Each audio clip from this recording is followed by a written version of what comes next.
اللہ الرحمن الرحیم ان الذین آمنوا وعملوا الصالحات اولئک هم خیر البریہ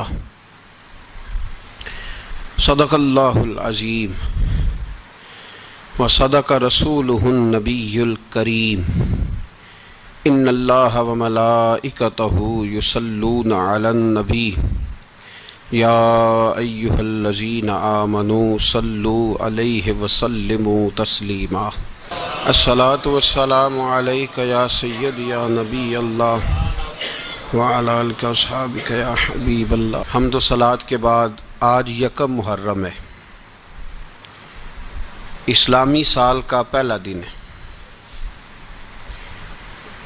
اسلامی سال محرم سے شروع ہوتا ہے اور ذی الحج پہ ختم ہوتا ہے۔ اس بات کا بھی ضرور خیال رکھا کریں کہ ہمارا جو اسلامی سال ہے اس کا آغاز جنوری سے نہیں ہوتا، اس کا آغاز محرم سے ہوتا ہے اور اس کا اختتام دسمبر پہ نہیں ہوتا بلکہ اس کا اختتام ذی الحج پہ ہوتا ہے۔ اسلامی سال کا آج پہلا دن ہے، یکم محرم الحرام، امیر المومنین خلیفۃ المسلمین جانشین مصطفیٰ جبل استقامت اور رسول اللہ کے دین کا بہت بڑا سپاہی حضرت عمر فاروق رضی اللہ تعالیٰ عنہ، جناب عمر کا نام صرف کام نہیں، حضرت عمر کا نام انقلاب برپا کر دیتا ہے۔ حضرت عمر کا نام کفر کے ایوانوں میں جبر، ظلم، شرک کی وادیوں میں جب حضرت عمر کا نام بھی لیا جائے تو بے ایمان کانپنا شروع ہو جاتے ہیں۔ حضرت عمر فاروق رضی اللہ تعالی عنہ، حضرت عمر معمولی شخص نہیں، معمولی آدمی نہیں۔ کچھ لوگ صدیوں کے بعد پیدا ہوتے ہیں اور کچھ لوگ ایسے ہوتے ہیں جو ایک ہی بار پیدا ہوتے ہیں، ان جیسا دوسرا پیدا ہوتا ہی نہیں، دوسرا ان طرح کا پیدا ہوتا ہی۔ حضرت عمر رضی اللہ تعالیٰ عنہ جیسی شخصیات پیدا ہی نہیں ہوتی دوبارہ۔ سارے صحابہ در رسالت مآب پہ خود آئے۔ یہ وہ عظیم شخص ہے جسے اللہ کے محبوب نے اللہ سے مانگ کے لیا ہے، کہا اے اللہ یہ مجھے دے دے، اللہ سے مانگ کے لیا ہے۔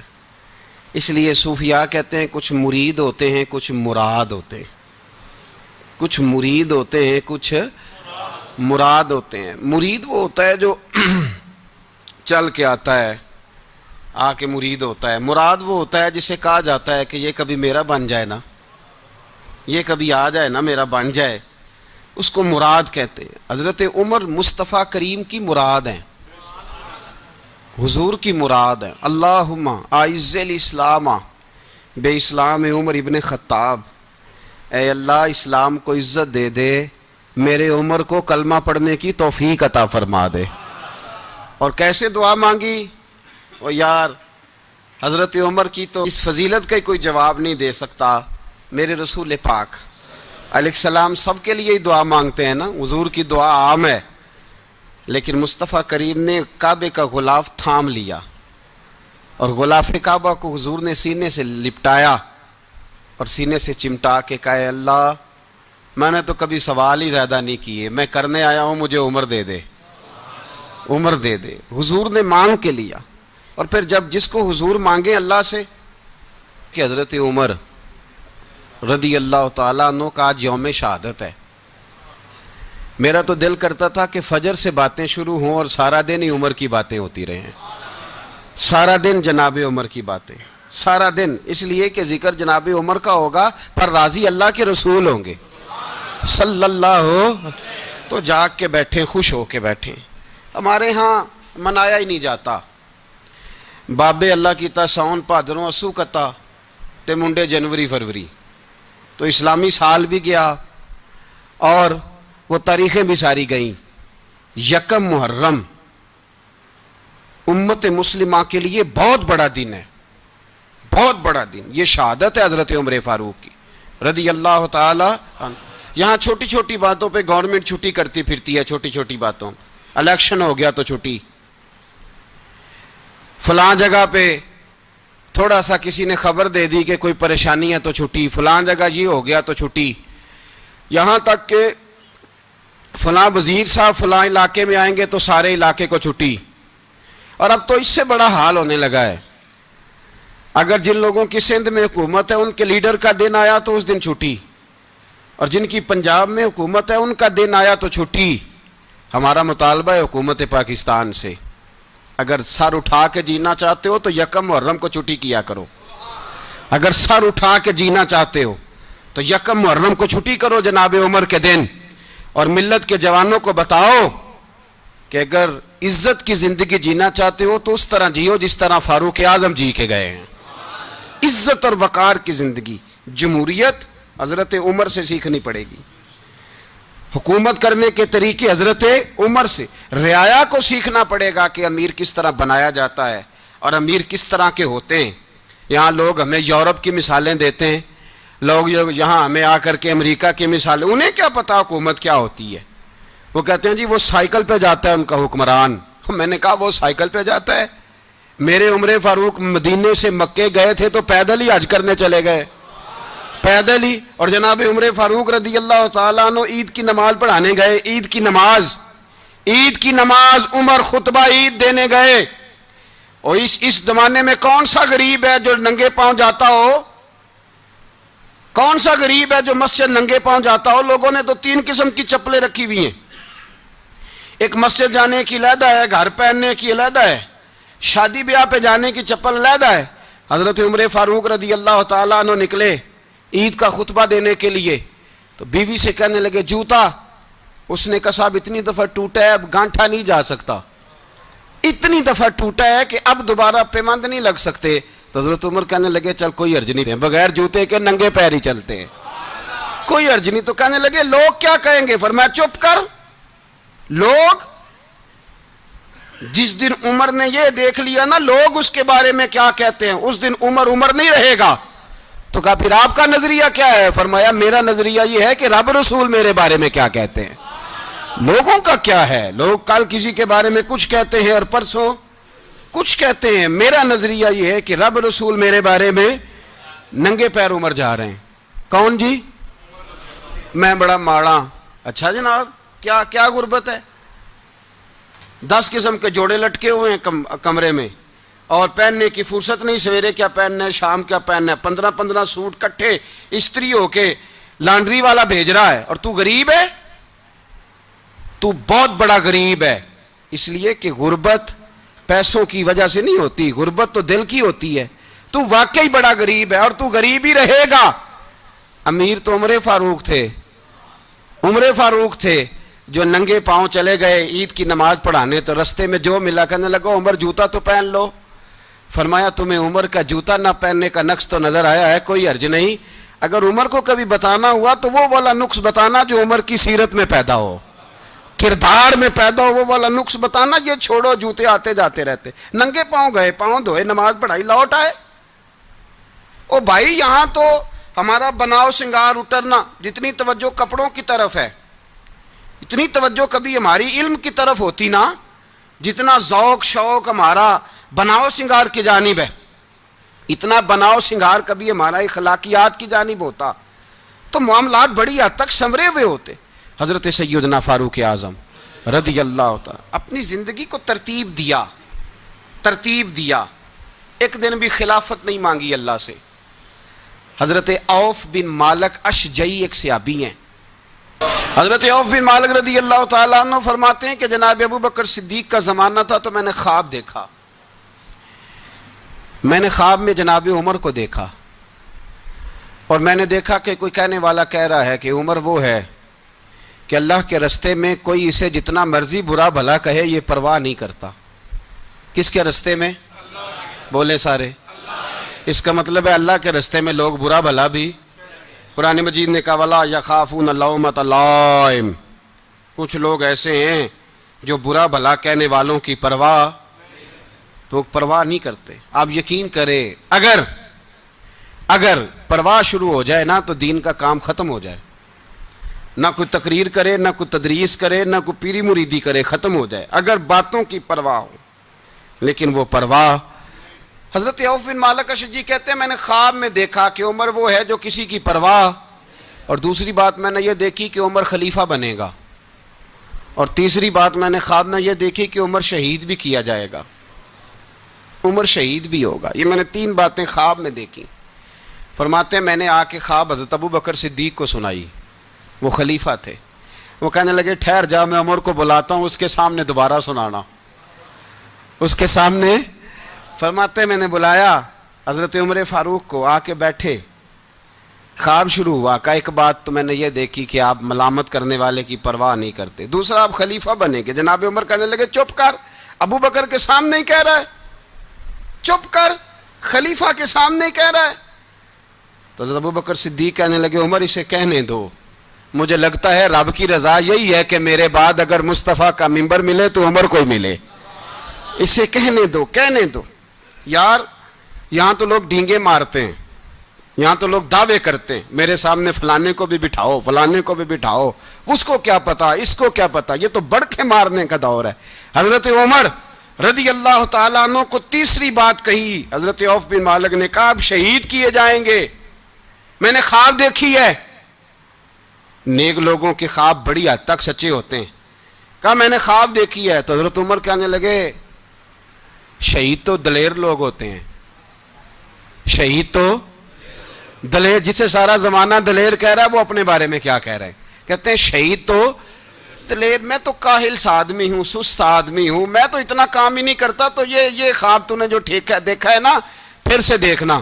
تو ابو بکر صدیق فرمانے لگے عاجزی نہ کر، انکساری نہ کر، تو جو کہہ رہا ہے ٹھیک کہہ رہا ہے، لیکن مجھے سن کے شکر بھی ہوا ہے اور افسوس بھی ہوا ہے.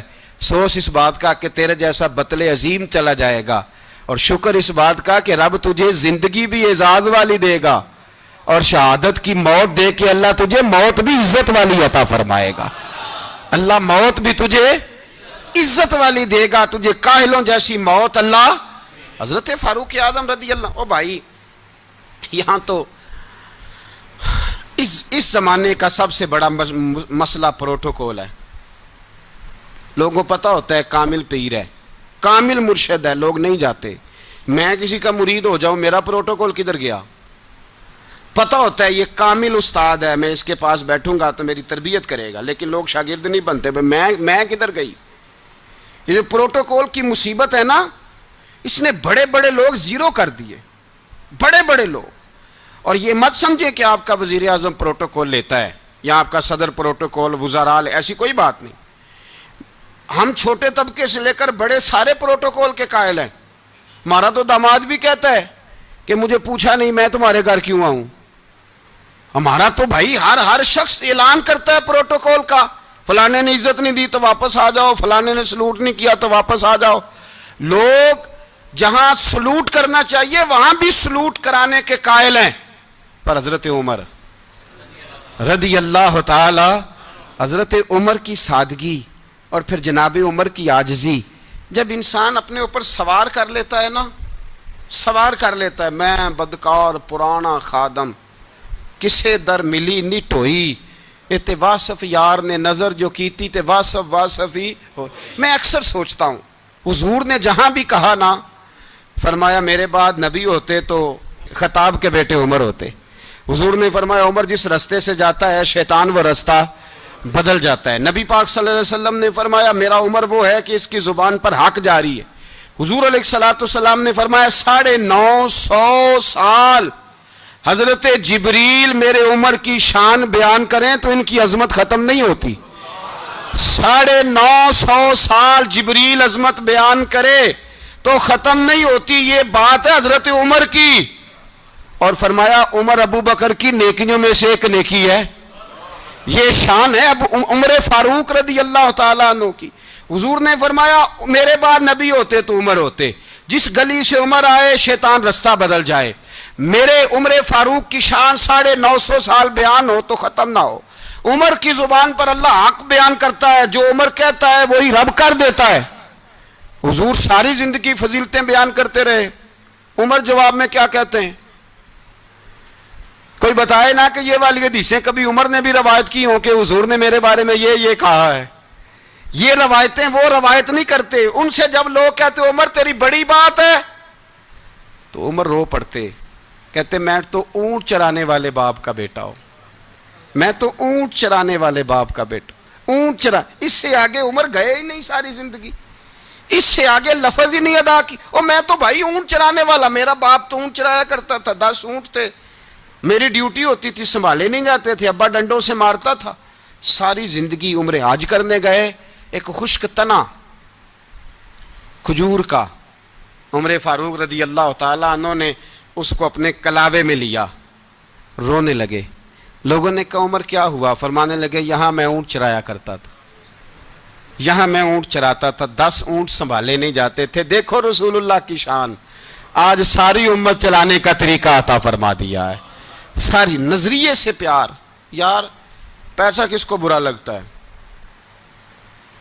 آپ جس آدمی کی 50 کروڑ کی پراپرٹی ہے اس کو پوچھیں سب سے غریب، آپ کو وہی نظر آئے گا، وہ کہے گا میں ٹائٹ ہوں، حالات بڑے۔ میں کئی باری پوچھے انہوں نے، میں کہتا ترجمہ بھی 10 چھڑوں کی، ہمیں تو سمجھ نہیں آتی، اور ٹائٹ حالات کون سے ہوتے ہیں جی؟ جس آدمی کا کروڑوں میں کاروبار ہے نا، اس کو آپ چھیڑے وہ رونے لگ جائے گا، رونے۔ تو کئی میں نے ایسے دیکھے ہیں کرائے کا مکان ہے، ان سے پوچھیں صاحب کیا حال ہے، تو کہتے ہیں جتنی اللہ نے شان والی زندگی ہمیں عطا کی ہے کسی کو نہیں دی ہوئی۔ اس کا مطلب ہے خوشی بھی یہی ہے اور غم بھی یہی، اندر سے خوشی ہے، اندر سے ہی۔ تُو نے اگر راضی رہنا ہے تو ادھر سے رہنا ہے، ناراض رہنا ہے تو بس اپنے آپ کو خوش رکھے گا تو ہو جائے گا۔ سارے صحابہ مل کے آئے، کہنے لگے عمر فاروق سے کہنا ہے نبی پاک کے زمانے میں تو ظاہراً غربت تھی، ابو بکر کے دور میں بھی غربت تھی، اب تو بڑا مال ہے، عمر سے سفارش کرو کہ عمر نیا کرتا پہنا کرے۔ ملکوں کے سفیر آتے ہیں، عمر وہی پھٹی پرانی چادر اوڑھ کے اور وہی کئی جگہ پہ پیوند لگے سوٹ پہن کے سفیروں کے سامنے بیٹھ جاتا ہے۔ عمر کو مشورہ دو، طے ہو گئی بات۔ سب نے جب مشورہ دے لیا تو سارے کہنے لگے یہ بتاؤ شیر کی مونچھ کو ہاتھ کون لگائے گا؟ کہنا کس نے ہے؟ بندہ بھی تو ڈھونڈو نا۔ نے کہا جناب میرا یہ خیال ہے کہ مولا علی شیر خدا کہیں گے، کیونکہ جس شخص کی عمر کو سب سے زیادہ حیا کرتے دیکھا وہ شیر خدا مولا علی ہیں رضی اللہ تعالی۔ علی کہیں گے اس لیے کہ جناب علی تو کئی دفعہ جب گفتگو کرتے تھے تو حضرت عمر چپ کر جاتے تھے اور فرماتے تھے علی نہ ہوتا تو میں ہلاک ہو جاتا۔ تو کہا علی سے کہو۔ جناب علی شیر خدا کو بلایا، کس کام کے لیے جی؟ اللہ اکبر۔ یہ ذرا آپ نے اس دور پہ اس بات کو ذرا لاکا جناب ان سے کہیں کہ زیادہ نہیں، ایک کرتا نیا پہن لے، سفیر آتے ہیں وزیر آتے ہیں تو ایک کرتا نیا پہن لے۔ حضرت علی کو بلایا، آپ فرمانے لگے کوئی اور بات ہوتی تو میں کہہ دیتا، یہ والی میں نہیں کہہ سکتا، کوئی اور ہوتی تو میں عمر کو کئی دفعہ کہہ دیتا ہوں، جلال میں بھی تو سن، یہ والی میں نہیں کہہ سکتا، میں تمہیں ایک مشورہ دیتا ہوں۔ کہا وہ کیا؟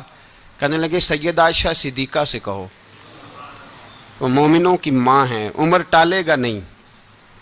اماں جی سے جا کے کہا اماں جی نیا کرتا عمر سے کہیں پہن لیں، وزیر آتے ہیں بڑے بڑے لوگ تو چلو کوئی حرج نہیں۔ اماں جی نے کہا اچھا کوئی بات نہیں میں بلا لیتی ہوں۔ جناب عائشہ نے پیغام بھیجا، جب خادم نے کہا نا مصطفیٰ کے گھر سے پیغام آیا ہے تو 20 لوگ بیٹھے تھے، عمر کانپتے ہوئے اٹھے، کانپتے دوڑے۔ حضرت عائشہ پردے میں تھی تو فرماتی ہیں عمر اتحیات کی حالت میں بیٹھ گئے۔ کہا اماں جی دیر تو نہیں ہو گئی مجھے آنے میں؟ کہا نہیں ٹائم پہ آ گئے ہو، کس لیے بلایا تھا؟ کہا عمر دیکھو غربت کے معاملات اور ہوتے ہیں، جب اللہ آسانی دے تو کوئی چیز استعمال کرنا حرام نہیں ہوتی، اگر حرام ہے تو بتاؤ۔ کہا نہیں اماں جی حلال ہی ہے۔ تو فرمایا پھر اتنے سفیر آتے ہیں مشیر آتے ہیں، اب تو مال غنیمت بڑا آتا ہے، ڈھیر لگ جاتے ہیں مسجد میں، تو چل ایک نیا کرتا تم بھی پہن لیا کرو، اور آپ نیا کرتا پہنو گے تو دھاک بیٹھے گی غیروں پر، تو صحابہ کا مشورہ ہے کہ آپ نیا لباس پہنے۔ اماں جی کہتی ہے میں نے حکم دیا تو عمر چپ کر گئے، گردن جھک گئی۔ تھوڑی دیر کے بعد سیدنا عمر فاروق نے سر اٹھایا تو داڑھی پہ آنسو گر رہے تھے، رو پڑے، کہنے لگے پاک محبوب کی پاک بیوی، جیسے حکم کرتی ہو میں حاضر ہوں، پر مجھے وہ والا لباس پہنانا جو میرے مصطفیٰ نے پسند فرمایا ہے۔ اگر یہ رنگ رسول پاک کا ہے تو میں حاضر ہوں، اور اگر نبی پاک کا نہیں تو پھر جیسے آپ حکم کریں۔ جناب عائشہ کہتے ہیں عمر روئے تو میں زیادہ روئی، میرا پلو بھیگ گیا آنسوؤں سے۔ میں نے کہا عمر آپ جائیے۔ عمر یوں نکلے تو جو صحابہ کھڑے تھے وہ کونے میں تھے، سارے آ گئے۔ کہا اماں جی کیا بناؤ؟ فرمایا بھائی تم سب جو باتیں کہتے ہو وہ اپنی جگہ ٹھیک ہیں، پر عمر جو بات کرتا ہے وہ سب سے زیادہ ٹھیک ہے۔ عمر جس پہلو پر بات کرتا ہے وہ، یار ایسی عاجزی، ایسا رنگ، ایسا انداز، ایسا طرز حیات، ایسی زندگی۔ اولاد کے معاملے میں لوگ بزدل ہو جاتے ہیں، بزدل، پر حضرت عمر کا بیٹا مصر گیا، وہاں سے کمائی کر کے لایا، تجارت کرنے گیا، لاکھوں کا مال۔ کون سا باپ ہے دنیا میں جس کا بیٹا باہر سے پیسے لے کے آئے تو ابا تفصیل پوچھے کہ بیٹا کہاں سے کمائے، کہاں سے لایا، کتنے ملے، کیوں آئے؟ کون سا باپ تفصیل پوچھتا ہے؟ ابا تو کہتا ہے لا صحیح، اور تعریفیں کرتا ہے میرا بیٹا بڑی کمائی کرتا ہے۔ کبھی پوچھا ہے اس سے کہ ڈیوٹی صحیح دیتا ہے کہ نہیں؟ کبھی پوچھا ہے کہ تو ایمانداری کی روزی لاتا ہے کہ حرام کی کماتا ہے؟ یہ باپ کی ذمہ داری ہے، یہ اماں کی ذمہ داری ہے۔ پھر کہتا ہے بیماری کیسے آ گئی، پریشانی کیسے آ گئی؟ تو نے کبھی سوال کیا اپنی اولاد سے؟ حضرت عمر فاروق رضی اللہ تعالیٰ عنہ کا بیٹا مصر سے پیسے کما کے لایا تو جناب عمر نے بلایا، فرمایا بیٹے اتنی تو تیرے پاس راس ہی نہیں تھی، تھوڑے سے تو پیسے لے کے گیا تھا، اتنی کمائی کیسے ہو گئی؟ اتنے تو پیسے نہیں تھے صاحب، کہاں سے کمائی لائے؟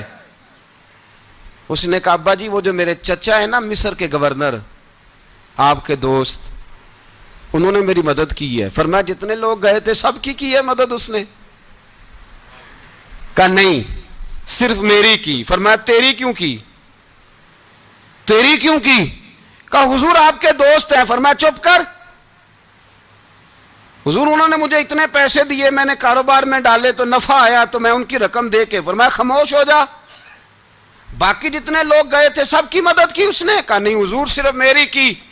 فرمایا اس نے تیری مدد نہیں کی، اس نے خلیفہ کے بیٹے کی مدد کی، اس لیے کہ وہ خلیفہ کو اپنے حق میں نرم کر سکے۔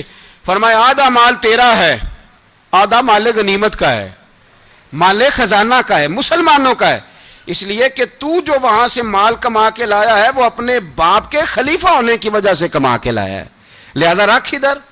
یہاں کہتے ہیں کدھر سے آیا، کیسے آیا، کون سا حساب دیں، کیا کریں؟ او بھائی حضرت عمر رضی اللہ تعالیٰ عنہ کا اپنی اولاد کے بارے میں یہ رنگ ہے۔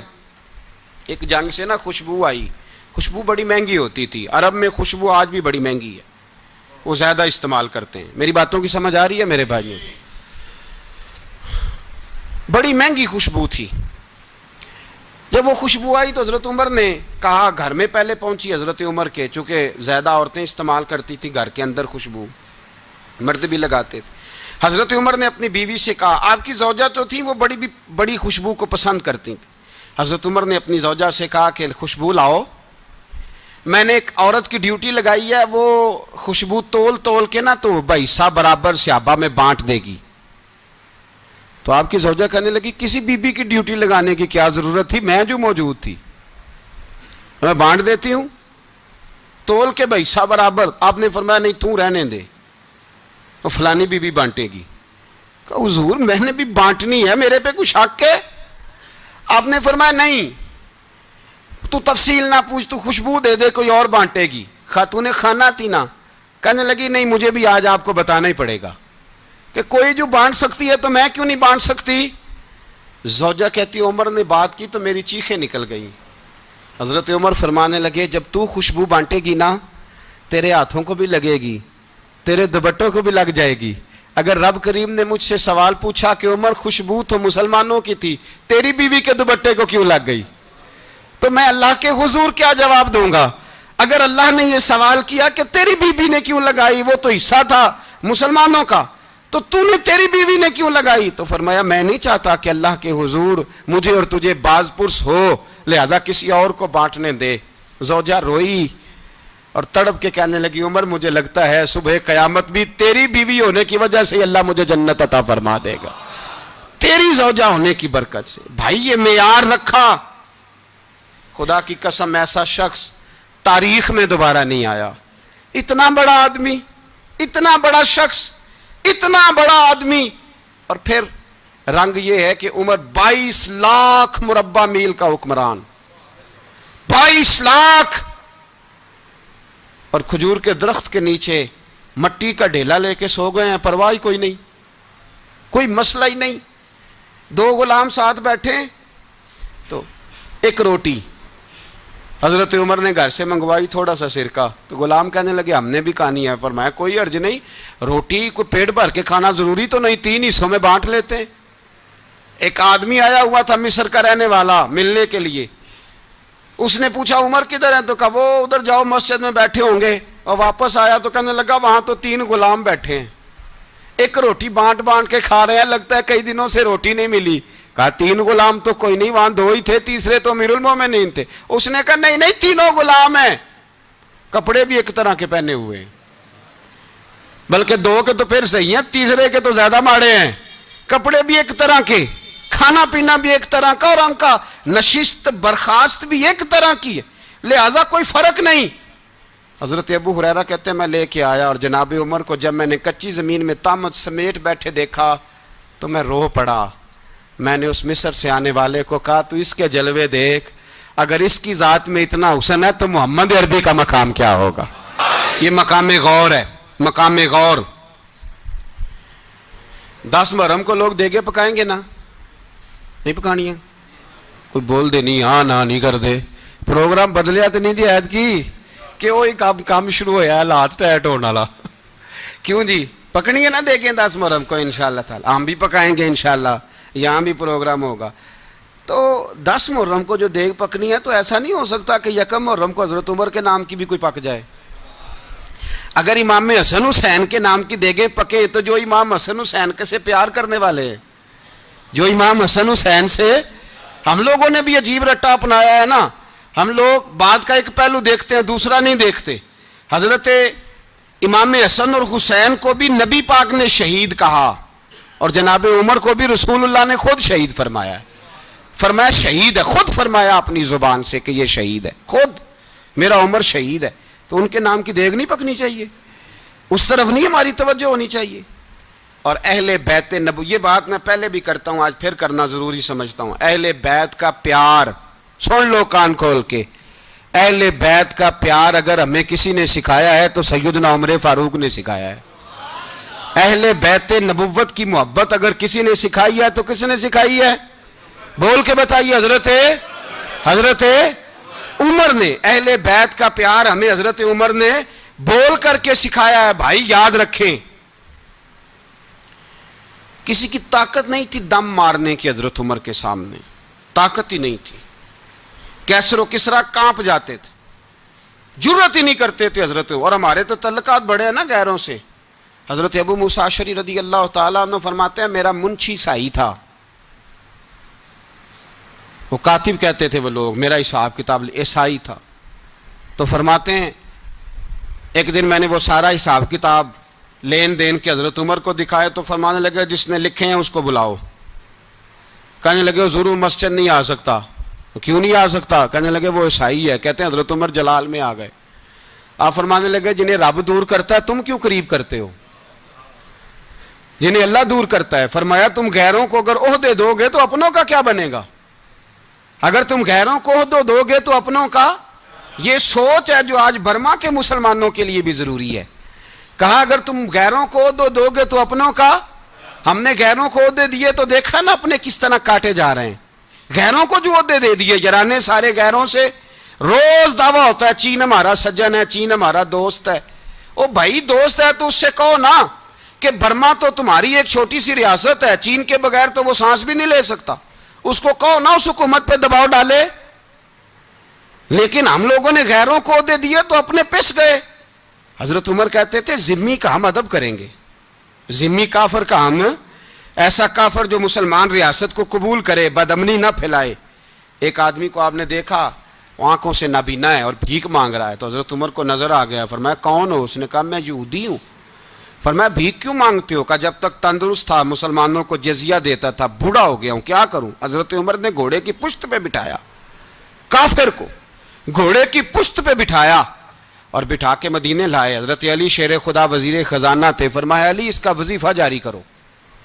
کہا یہ کون ہے؟ فرمایا یہ یہودی ہے لیکن یہ ہمیں جزیہ دیتا رہا, بوڑھا ہو گیا بیچارہ, بھیک مانگنے پہ مجبور ہے, ہماری حکومت کے اندر رہتا ہے, اس کا پورا وظیفہ جتنا خرچہ اتنا وظیفہ لگاؤ. حضرت علی کہتے ہیں میں وظیفہ لگا رہا تھا اور وہ میرے نبی کا کلمہ پڑھ رہا تھا, وہ رسول اللہ کا کلمہ پڑھ رہا تھا. یہ مزاج, یہ نہیں کہ کافر. حضرت عمر نے گورنروں کو خط لکھے تھے کہ زبردستی کسی کو مسلمان نہیں کرنا, جہاں ان کی عبادت گاہیں بنی ہو گرانی نہیں, کوئی مندر کوئی گرجا ضائع نہیں کرنا. اسلام سب کو جینے کا موقع دیتا ہے, پر بے ایمانو ظالموں بدذاتوں تمہیں یہ کہتا ہے کہ ہم تمہیں جینے کا موقع دیتے, تم بھی مسلمانوں کو جینے کا موقع دو. یہ جہاں بستے ہیں جہاں رہتے ہیں انہیں وہاں جینے کا موقع دو, انہیں بھی اللہ اکبر کہنے کا موقع دو, انہیں بھی قرآن پڑھنے کا موقع دو, انہیں بھی رسول اللہ پر درود پڑھنے کا موقع دو. ہمارے ملک میں عیسائی اپنی مرضی سے کھلے عام تبلیغ کرتے ہیں, یہاں تو چینل چلائے ہیں عیسائیوں نے. کسی مذہبی جماعت نے کبھی جلوس نکالا ہے کہ عیسائیوں کا چینل بند کرو؟ بولے نکلا ہے کہ نہیں نکلا؟ کتنے ظلم کی بات ہے. ہم جب غیر کو اتنا تحفظ دیتے ہیں, ہم نے دیکھا ہے, مجھے بیسیوں لوگوں نے عید پہ ٹیلی فون کیے کہ عیسائیوں کو قربانی کا گوشت دے لیں, مجبور ہیں جی, دروازے پہ آ گئے ہیں, ہمارے کام کاج کرتے ہیں. بیسیوں لوگ, عام آدمی کے دل میں ان کا اتنا جذبہ ہے, وہ مسائل کا بیان کرنا ایک علیحدہ بات, لیکن ہمارے دل کافر کے حق میں بھی نرم ہو جاتے ہیں. تم کس قدر زیادہ بے ایمان ہو اور کفر کس قدر زیادہ ذلیل ہو گیا ہے کہ مسلمان کے حق میں نرم ہوتا ہی نہیں. اور اس سے بڑے ذلیل وہ ہیں جو ان ذلیلوں کے سپورٹر ہیں, وہ کسی عرب ملک کے حکمران ہو یا کسی اور جگہ کے, وہ بڑے ذلیل ہیں جو ان ذلیلوں کے سپورٹر ہیں, جو برما کی بچیوں کے قتل پر اپنی حکومتیں چمکا رہے ہیں. انہیں شرم نہیں آتی, اس قدر مسلمان تڑپا ہے لیکن ان بے غیرتوں کو ذرا ہوش نہیں آئی. اور یہ ان کے کماش, ان کے دلال جو ہر جگہ ان کی سپورٹ کر کے اپنی حکومتیں قائم کرتے ہیں, بے ایمانوں کو پتہ نہیں کہ کب ان پر اللہ کا عذاب اترے گا اور کس طرح ان کے پرخشے اڑیں گے. تمہیں اپنی ذلت اور رسوائی نظر نہیں آ رہی کہ زمین کس طرح تمہارے لیے تنگ ہو گئی ہے؟ اس سے زیادہ اور تمہاری رسوائی کیا ہوگی؟ ڈرو اللہ سے, اور یہ تو دنیا کا عذاب ہے. ان بطش ربک لشدید, میرا رب کہتا ہے قیامت تو قائم ہونے دے. اتنا سخت تیرے رب کی پکڑ ہے, اتنی کسی دوسرے کی ہو سکتی ہے. یاد رکھیں اور تھوڑا احتیاط کریں ہم سب لوگ بھی, جو ہم لوگ آدھی زبان بول کے بھی ان کی سپورٹ کرتے ہیں. اب شرم آنی چاہیے ہمیں ان حکومتوں کی سپورٹ کرتے جو مسلمانوں کی لاشوں کے اوپر حکومتیں قائم کرتے ہیں, شرم آنی چاہیے. بہرحال بات دور نکل جائے گی اور میں اپنے مضمون پہ رہتا ہوں. اہل بیت کا پیار اگر سکھایا ہے تو جناب عمر نے سکھایا ہے رضی اللہ تعالی عنہ. امام حسن ملنے, آپ یقین کریں میں جب اس واقعہ کو پڑھتا ہوں تو میرا دل جھوم جاتا ہے. میں کہتا ہوں یار ڈاڈا ہونا اپنی جگہ پہ, عشق ہونا اپنی جگہ پہ, انسان کا باوقار ہونا اپنی جگہ. جہاں کھڑے ہونا تھا وہاں یہ کھڑے ہوتے تھے اور جہاں جھکنا تھا وہاں یہ. ان لوگوں میں اقبال نے کہا تھا تیری نگاہ ناز سے دونوں مراد پا گئے, عقل غیاب و جستجو عشق حضور و اضطراب. جہاں اگر آیا ہے سامنے کیسر و کسرا تو عمر جیسا دلیر کوئی نہیں, اگر سامنے آیا ایران کا بادشاہ تو عمر جیسا تگڑا کوئی نہیں, اگر آیا ہے سامنے غسان کا بادشاہ تو عمر جیسا عادل کوئی نہیں. لیکن اگر علی کا بیٹا آیا ہے, اگر فاطمہ کے لال پارے آئے ہیں تو پھر فاروق اعظم سے جیسا محب کوئی نہیں, پھر ان سے جیسا پیار کرنے والا کوئی نہیں. اندر بیٹھے ہیں جناب عمر, اندر تنہائی میں کچھ وزیروں سے گفتگو ہو رہی ہے, میٹنگیں جاری ہیں. آپ کے بیٹے ملنے آئے جناب عبداللہ ابن عمر, ابا جی ملنے آئے. بات ٹھہرو, بات کر رہا ہوں, کوئی نہ اندر آئے. صاحبزادہ باہر کھڑا ہے. تھوڑی دیر گزری تو امام حسن بھی آ گئے. کون آئے؟ آپ کو جو ملے گا امام صاحب کا نام لینے سے, وہ سردار ہیں جنتیوں. کون آئے؟ سارے بولیے امام حسن. تیری نسل پاک میں ہے بچہ بچہ نور کا, تو ہے نے نور تیرا سب گھرانا. امام حسن آئے تو حضرت عبداللہ ابن عمر کو دروازے پہ کھڑے دیکھا. کہا امیر المومنین کہاں ہیں؟ کہنے لگے حضرت عمر کے بیٹے. کہنے لگے وہ اندر بیٹھے, کچھ میٹنگ ہو رہی ہے, اور انہوں نے کہا کوئی اندر نہ آئے, لیکن آپ جانا چاہیں تو چلے جائیں, آپ جانا چاہیں تو, تیری نسل پاک میں ہے بچہ بچہ نور, آپ جانا چاہیں تو چلے جائیں. تو انہوں نے کہا جب آپ باہر کھڑے ہیں تو مجھے کوئی اتنا ضروری کام نہیں, اور ابھی زور کی نماز تھوڑی دیر میں ہوگی, میں مسجد میں مل لوں گا امیر المومنین سے. یہ بات کہہ کے امام حسن چلے گئے. یار اتنی بڑی بات نہیں تھی, اتنی بڑی بات نہیں تھی. وہ میرے استادوں کا بیٹا بھی آئے تو کہا ٹھیک ہے جی وہ سوئے ہوئے ہیں, کوئی غرض نہیں یار, میں ٹھہر کے آ جاؤں گا, کوئی بڑی بات نہیں تھی. دیکھا جائے تو بڑی بات نہیں تھی, پر بات بہت بڑی تھی, اس لیے کہ یہ خالی حسن نہیں, یہ حسن ابن علی ہیں, یہ حضرت فاطمہ کے لخت جگر. حضرت عمر باہر نکلے, عبداللہ ابن عمر سے پوچھا کوئی آیا تو نہیں؟ تو کہا حضور امام حسن آئے تھے. تو کہا پھر شہزادے کو اندر کیوں نہیں بھیجا؟ کہا میں نے کہا تھا. وہ کہنے لگے اگر امیر المومنین مصروف ہیں تو میں ظہر میں مل لوں گا. حضرت عمر رونے لگے, فرمایا بیٹے تو نے اچھا نہیں کیا. پھر مسجد نہیں گئے, سیدھے امام حسن کے دروازے دستک دی. امام حسن باہر آئے, کہا شہزادے آئے تھے تو ملے کیوں نہیں؟ تو امام حسن کہنے لگے حضور آپ کا اپنا بیٹا دروازے پہ کھڑا تھا, آپ کا اپنا بیٹا دروازے پہ کھڑا تھا, اور منع بھی کیا تھا آپ نے, تو میں زور میں مل لیتا. حضرت امام حسن فرماتے ہیں جوش جذبات میں جناب عمر نے سر سے پگڑی اتار دی, جوش جذبات میں. کہنے لگے حسن میرے بیٹے کا اور آپ کا کیا مقابلہ؟ کیا اس کی ماں کا نام فاطمہ الزہرا ہے؟ کیا اس کی نانی کا نام خدیجۃ الکبریٰ ہے؟ کیا اس کے نانے کا نام محمد مصطفیٰ ہے؟ آپ کا اور اس کا کیا مقابلہ؟ پھر رو پڑے اور کہنے لگے بیٹے میں مکے کے صحراؤں میں اونٹ چرایا کرتا تھا, یہ جو میرے سر پر عزت کے بال ہیں یہ تیرے نانے کے اگائے ہوئے. میں مکے کے خبردار شہزادے خبردار. او بھائی اہل بیت نبوت کے ادب کا رنگ اگر سکھایا ہے تو سیدنا عمر نے سکھایا ہے. حضرت عمر فاروق اتھارٹی ہیں, اسلام کی اتھارٹی. یکم محرم حضرت عمر کی شہادت ہے.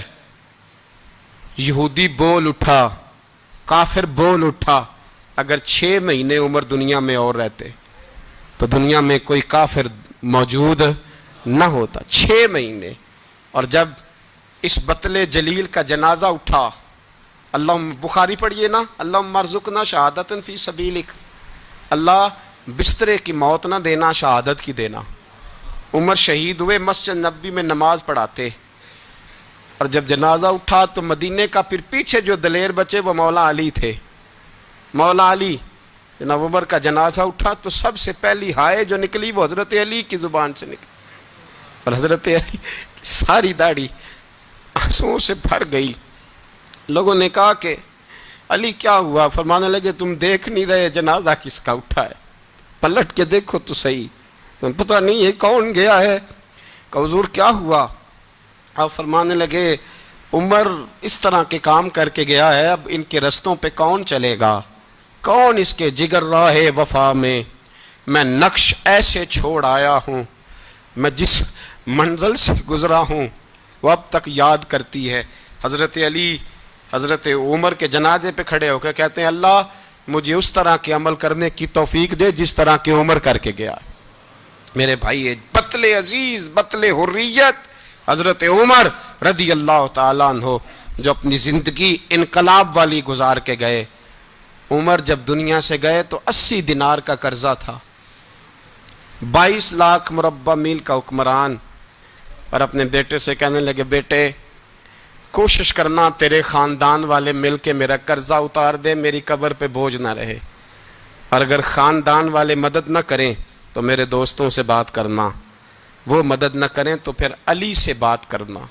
ان کا پیار آپس میں اتنا, اور تو اختلاف ثابت کر رہا. 80 دینار کا قرضہ چھوڑ کر حضرت عمر دنیا سے گئے, اور جاتی دفعہ کہہ گئے میرے بعد میرے بچوں کو حکومت کے مشورے میں بھی شامل نہ کرنا, حکومت کے مشورے میں بھی میری اولاد شامل نہ ہو. اتنا بڑا شخص اتنا بڑا رنگ دے کے یکم محرم کو جب عمر فاروق کا وصال ہوا تو بیٹے سے کہنے لگے اماں عائشہ سے جا کے کہو میرا بھی نبی پاک کے روزے میں دفن ہونے کو دل کرتا ہے۔ ایک قبر کی جگہ ہے اماں جی نے اپنے لیے رکھی ہے، بخاری ہے بخاری۔ حضرت عائشہ کے پاس صاحبزادے گئے، کہنے لگے اماں جی عمر کو زخم لگ گیا ہے، حالت بڑی پریشانی والی ہے۔ وہ کہتے ہیں اگر اماں اجازت دیں۔ سید عائشہ رو پڑی، فرمانے لگی کہ وہ اپنی قبر کی جگہ تو نہیں نہ کسی کو دیتا، پر عمر نے کمال ہی بڑا کیا، اسے کہو جاؤ گنبد خضرا میں قیامت تک جو مصطفیٰ پہ اور ابو بکر پہ سلام پڑے گا وہ تجھ پہ بھی سلام پڑھ کے جائے گا، جاؤ میں نے جگہ دی۔ اعلیٰ حضرت فاضل بریلوی رحمۃ اللہ علیہ فرماتے ہیں وہ عمر جس کے آدھا پہ شہدہ شکر، اس خدا دوست حضرت پہ لاکھوں سلام، اس خدا دوست حضرت پہ۔ آپ یقین کریں ممبر پہ بیٹھا ہوں، حضرت عمر کا جب نام لیتا ہوں تو میرے وجود کے رونگٹے کھڑے ہو جاتے ہیں۔ حضرت عمر کی زندگی جب پڑھتا ہوں تو لگتا ہے خدایا ایسے شخص بھی دنیا میں آئے، ایسے لوگ بھی دنیا میں ہو کر گزرے، ایسا شخص بھی آیا جس نے دنیا ساری اسلام کی گرویدہ کر دی، اور وقت آیا تو چرواہوں سے معافیاں مانگ مانگ کے کہا کہ دیکھنا عمر کے بارے میں دل میں بات کوئی نہ رکھنا۔ اسی لیے قرآن نے کہا ان الذین آمنوا وعملوا الصالحات اولئک ھم خیر البریہ، فرمایا جو ایمان لانے کے بعد اچھے عمل کرے سب سے بہتر وہی ہے۔ دعا ہے اللہ ہماری نسل کو حضرت عمر کے نقش قدم کا مسافر بنائے۔ آخر دعوانا